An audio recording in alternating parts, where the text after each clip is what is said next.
ঘুরতে যে এমনটা হবে ভাবতেই পারি নাই, কি আর করব বলো, মানিয়ে নিতে পারলেই সুন্দর। হ্যালো এভরিওয়ান, আসসালামু আলাইকুম। সব সময় একই রকম ভিডিও ভালো লাগে না, নিজের কাছে বোরিং লাগে, তাই ভাবলাম তোমাদের সাথে ঘোরাঘুরি ছোট্ট একটি mini blog share. Suddenly plan হয়ে ঘুরতে যাব, সো বাসার কাছাকাছি একটি প্লেসে যাওয়ার সিদ্ধান্ত নিলাম। সকালের নাস্তা করে সবাই বেরিয়ে পড়লাম। মেন রাস্তায় যাওয়ার সাথে সাথেই একটি অটো পেয়ে গেলাম এবং গন্তব্যস্থানে যাওয়ার জন্য রওনা দিয়ে দিলাম। আর আবহাওয়াটা এত সুন্দর ছিল বলার বাহিরে। আমাদের আগেই সঙ্গপঙ্গরা পৌঁছে গিয়েছে। তারপর টুকটাক খাওয়ার জন্য কিছু নিয়ে নিল। ছোট ভাই এখানে হাঁটাহাঁটি করছিল আর দেখাচ্ছিল কি কি নিয়েছে।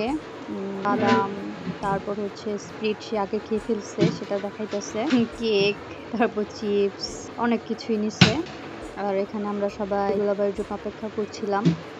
দুলাভাই আসলে তারপর আমরা সবাই সেলুতে উঠবো। আর আমার ভাগ্নে এখানে হাই দিচ্ছিল যে হাই, ভিডিও নিচ্ছি এর জন্য। দুলাভাইরা মজার মজার গল্প করছিল আর পিছনে দেখছিল আমরা আসতেছি কিনা। আর ওই যে দেখো, তোমাদের ভাইয়া আগেই সেলুতে চলে গেছে ফটোশুট করার জন্য। এখন আপু উঠতেছে আর বলতেছে, দেখাচ্ছিল আমাকে ওই সাইডে ভিডিও নেওয়ার জন্য। ওই সাইডে লাভ শেপের একটি মানে বসার মতো কাপড়দের এরকম একটা জায়গা ছিল। আর আপু বারবার দেখছিল যে আর বলছিল ক্লিপ নাও ক্লিপ নাও। আমি উঠতে ভয় পাচ্ছিলাম আর তোমাদের ভাইয়াকে বলতেছিলাম আমাকে ধরার জন্য, ভিডিও নেব একটু রোমান্টিক ফিল নেওয়ার জন্য। আর তোমাদের ভাইয়া তো ভাইয়াই, সে যেখানে যায় সেখানে জ্ঞান দেওয়া শুরু করে। বলতেছিল যে ফোন যদি পানিতে পড়ে তাহলে দায়ভার নিজেকেই নিতে হবে। দেখি আমার ভাগ্নিরা তো সেই খুশি, সাথে আমার ছোট্ট ভাইও। ভিডিওতে দেখলেই বুঝতে পারবেন কতটা খুশি সবাই। আছে না, ঠিকই সরবে গেলেও ধান ভাঙে, তেমনই আমি সবার জন্য খাবার নিয়ে দিচ্ছিলাম। আপু ভাইয়ারা বাদাম খাচ্ছিল, সেই ক্লিপগুলো নিতে পারিনি।